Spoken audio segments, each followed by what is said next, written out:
Изненадващо един ден Йордан получава стряскащо писмо. Дължите сума и имате 3 дни да я платите. В противен случай ще бъдат блокирани банковите ви сметки, ще получите забрана да напускате страната и ще влезете в списъка на кредитните длъжници.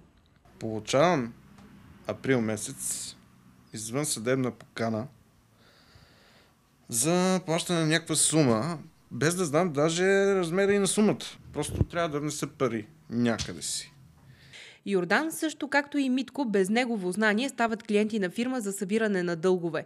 И двамата не знаят, че дължат пари на един от мобилните оператори. Дори тази компания, тя не ме е уведомила, че дължа пари. Човек се чувства изключително притеснен от това, че той дори не знае сумата, не знае на кой ги дължи. Двамата мъже подозират, че са жертва на добре организирана схема, при която чрез кражба на лични данни на техен гръб се трупат задължения, които те после са принудени да плащат, за да не бъдат осъдени. Този оператор не съм бил никога клиент. Никога.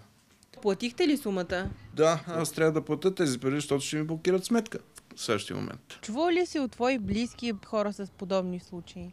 Имам приятели, които дори не дължат тези пари, а чрез личните им данни изигра на някаква черна игра и ги принуждават да си ги платят. Дейността на подобни фирми е напълно легална. Те имат собствени методи, по които събират задълженията, които са откупили.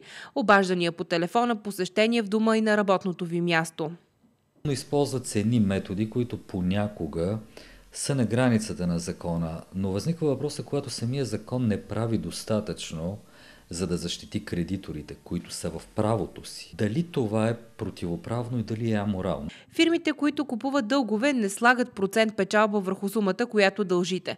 Те обаче използват в схемите си скъпо платени адвокати и съдия-изпълнители, чието разходи ще платите вие, ако ви осъдят, и така сумата нараства драстично. Един мой познат, примерно, е дължал 1000 лева. Той дори не е разбрал, че е осъден, и най-накрая тези 1000 лева са се превърнали в една неописуема сума, е около 5-6 хиляди лева. По наша информация в полицията вече има много постъпили подобни жалби.